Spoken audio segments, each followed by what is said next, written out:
Effectivement, Louis Dragnel, on a du mal à comprendre ce que dit la Première ministre. Oui. Ok, ça me choque, mais il faut garantir le droit à manifester. Et tout d'un coup, Gérald Darmanin qui dit on interdit tout. Absolument. C'est quoi le glissement en fait? Mais parce qu'en fait, le fond du sujet, c'est que ultra-droite, ultra-gauche, quand vous êtes ministre de l'Intérieur, c'est une classification policière. Et en fait, vous classez tout le monde en fait dans les mouvements contestataires.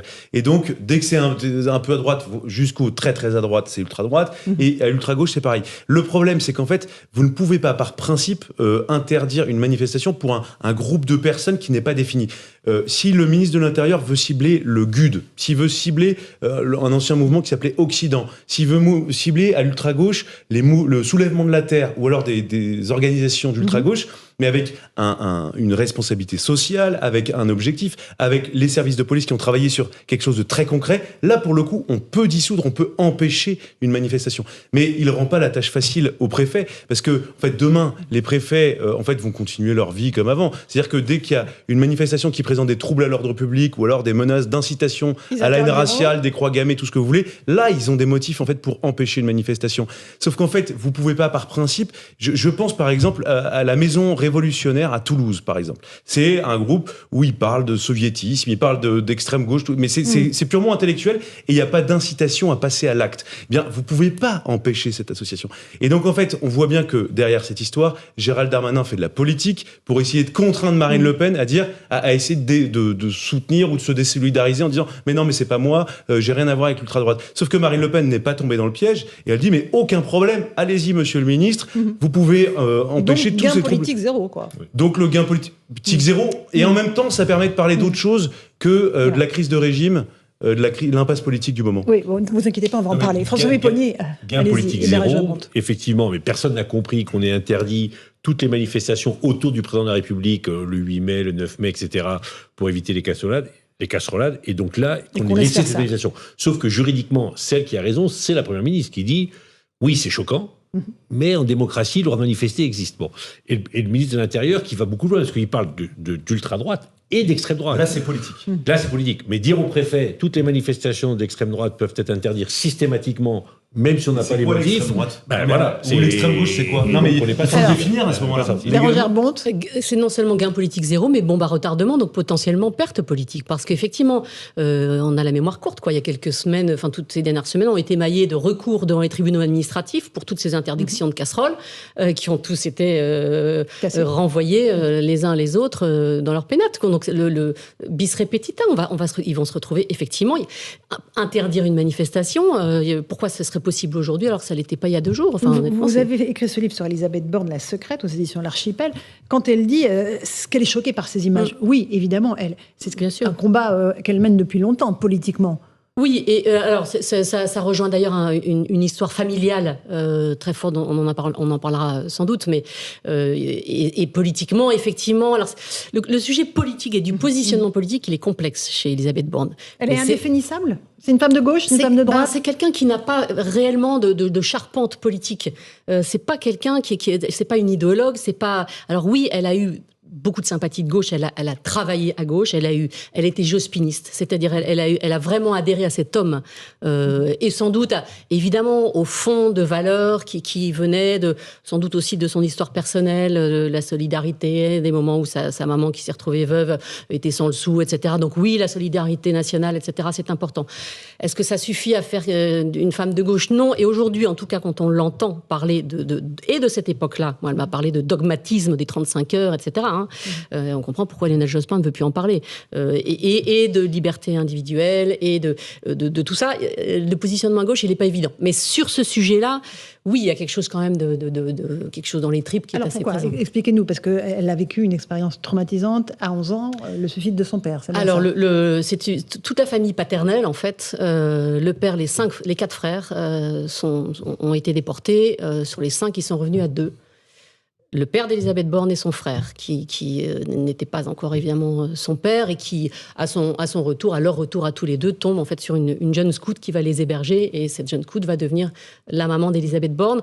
Mais c'est un homme, comme elle l'a dit dans sa déclaration de politique générale, qui n'est jamais complètement revenu des camps. Allusion au titre de l'ouvrage de Marceline Loridan, Et tu n'es pas revenu. On pense évidemment à Primo Levi, et en fait cet homme se suicide quand elle a 11 ans.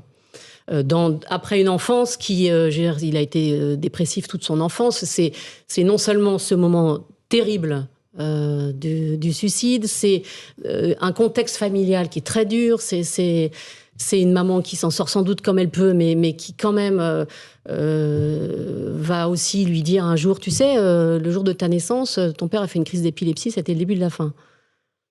Donc elle porte tout ça, cette Donc elle porte tout ça. Là. Et quand elle arrive à Matignon, moi, pour le coup, c'est un élément qu'on ne connaissait pas, que je révèle dans le livre.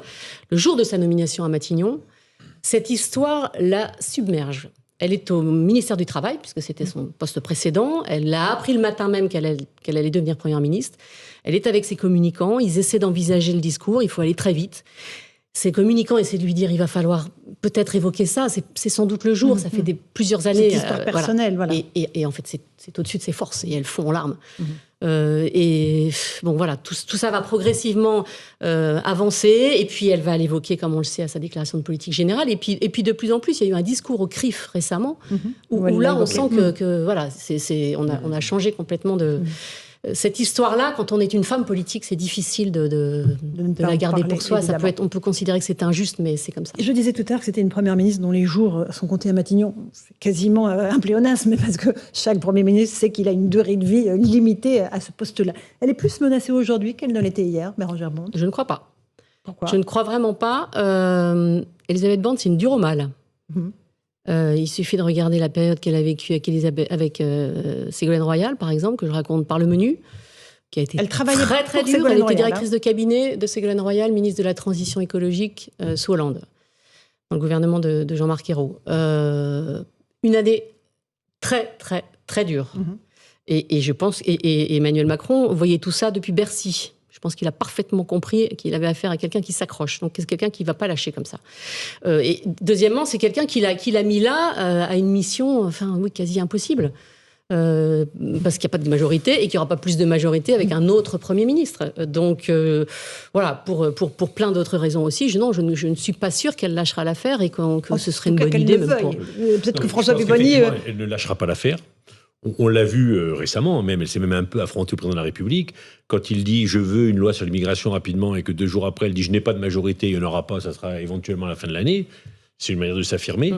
Est-ce que le président de la République va longtemps accepter ça ? C'est un autre débat. Mais elle, effectivement, je pense qu'elle va s'accrocher parce qu'elle veut aller jusqu'au bout. Après, la vraie difficulté, si je peux me permettre, c'est qu'elle n'a pas été capable jusqu'à présent de constituer la fameuse majorité, qui est peut-être difficile à constituer. Mais pour avoir des retours du Parlement, c'est quelque chose... Qu'est-ce qui passe pas ? Elle ne sait pas faire. Elle ne sait pas faire, elle ne sait pas parler aux gens, elle n'est pas empathique. Je connais quelques groupes qui seraient prêts à pouvoir discuter et personne elle ne les appelle pas. Voilà. Bon, quand on n'essaye pas de constituer cette majorité en appelant les responsables du groupe, c'est qu'il y a un blocage quelque part. Vous croyez vraiment qu'avec un autre, il en serait autrement ? Au moins, elle aurait pu essayer. Je veux dire, vous mettez un Gérald Darmanin, vous perdez d'autres forces d'appoint. Sincèrement, ils n'ont pas de majorité. Donc ils peuvent retourner le sujet dans tous les sens. Elle aurait pu essayer de négocier, je pense. Moi, je l'ai croisée à 2-3 reprises comme ça. Elle était préfète aussi. Charente-Maritime. Charente-Maritime. Enfin, pardon, de Poitou-Charentes et de la Vienne. De la région Poitou-Charentes. Alors, je vais vous dire, moi, j'ai une certaine admiration pour Elisabeth Borne. Je vais vous dire. Je la connais pas. Politiquement, elle incarne...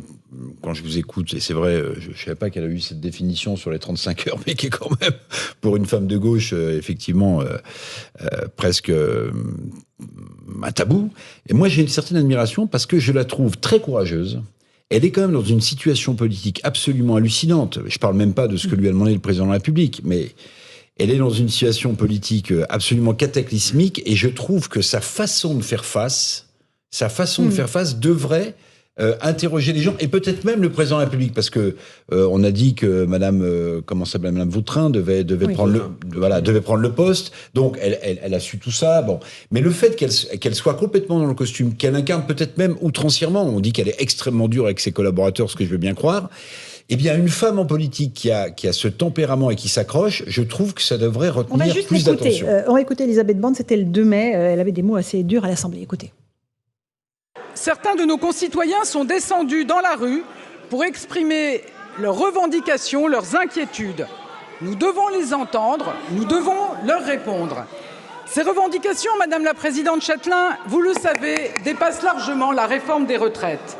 Le progrès social ne viendra pas du bruit des casseroles, mais bien de l'action résolue et bien de la discussion avec les partenaires sociaux. Bérangère Montet, une forme de dureté chez Elisabeth Borne. Énorme. Que vous avez vu à l'œuvre. Énorme, qui est liée en partie, encore une fois, à cette histoire. Pardon, je ramène tout à ça, mais enfin, on peut peut-être le comprendre.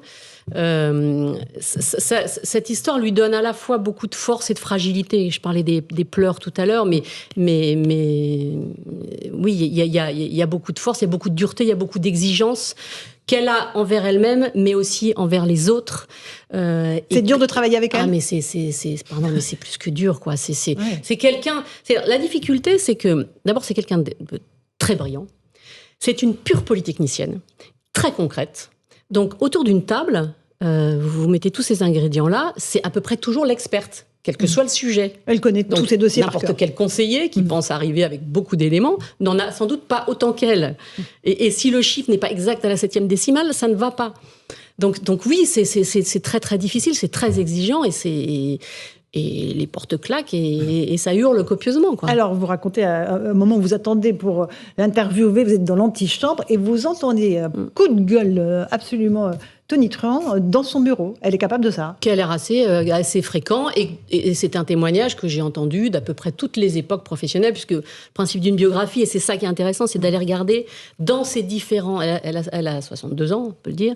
Il y a quand même 35 ans exactement, 35 ans du professionnel. De la retraite.